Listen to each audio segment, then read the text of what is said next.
કેમ જો ને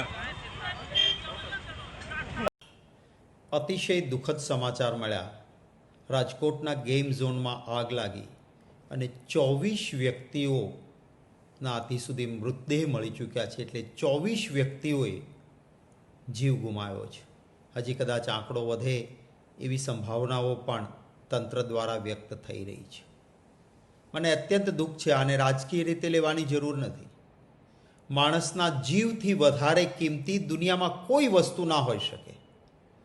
એક ઘટના, બે ઘટના, 3 ઘટના, એ પછી પણ સરકારના પેટનું પાણી કેમ હલતું નથી એ વાતનું દુઃખ છે મને. નાના નાના ભૂલકાઓ જેનું ખૂબ લાંબુ ભવિષ્ય હોય એવા બાળકો બળીને ખાખ થઈ ગયા, ઓળખી ન શકાય એવા થઈ ગયા. કહે છે કે DNA ટેસ્ટ પરથી એ કોનો મૃતદેહ છે એ નક્કી કરવું પડશે. મોરબીનો પુલ તૂટ્યો હોય, પાલનપુરનો બ્રિજ તૂટ્યો હોય, વડોદરામાં બોટ ઊંધી વળી હોય, સુરતમાં ગેમ ઝોનમાં કે બીજે આગ લાગી હોય, આ નિષ્કાળજી નહીં તો શું કહેવાનું આને? ભારતીય જનતા પાર્ટીની સરકારને 156 સીટો આપી, ખોબે ને ધોબે લોકોએ મતો આપ્યા છે. શું તમારી કોઈ જવાબદારી જ નથી? હાઈકોર્ટે વારંવાર સરકારને કહ્યું છે કે ફાયર સેફટીના પૂરતા પ્રાવધાન રાખો. એક પણ માણસનો જીવ જાય ને, કોઈ પણ મોટી રકમ વળતર એ માણસનો જીવ પાછો ન લાવી શકે. શા માટે આવી અનદેખી થાય છે? વ્યવસ્થિત હપ્તાઓ ઉઘરાવવામાં આવે છે. હું જવાબદારીપૂર્વક કહું છું, નહીં તો આવું ન થાય. કોઈ ખૂણે ખાંચકે કંઈ ગેરકાયદેસર પ્રવૃત્તિ ચાલતી નહોતી. રાજકોટ જેવા શહેરના મધ્યમાં ચાલતું હોય, તંત્ર શું કરે છે? ભારતીય જનતા પાર્ટીની કોર્પોરેશન છે, ભારતીય જનતા પાર્ટીની ગુજરાતમાં સરકાર છે, કેન્દ્રમાં સરકાર છે, બધે જ તમને લોકોએ સત્તા આપી છે. તો જાનમાલની સુરક્ષા એ તમારી જવાબદારી નથી? શું કરો છો તમે? આ ગુજરાતીઓએ તમારા પર વિશ્વાસ મૂક્યો છે ત્યારે તમારી જવાબદારી બેવડી થાય છે. તમે ભાજપના ધન સંગ્રહ માટે પૈસા લો.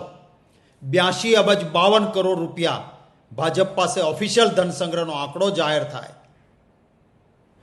તમે તમારી વાહવા લૂંટો, પબ્લિસિટી સ્ટન્ટ થાય, રોજે તમારી ખૂબ મોટી જાહેરાતો આવે, પરંતુ લોકોને જાનમાલની સુરક્ષા માટે તમારે કંઈ જ નથી કરવાનું.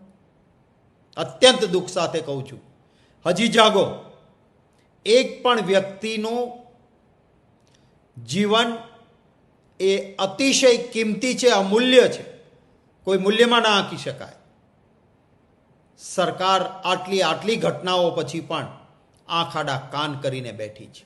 હવે કહેશે ઘોડા છૂટી ગયા પછી તબેલાને તાળા, કે બધા જ ગેમ ઝોન બંધ કરી દો.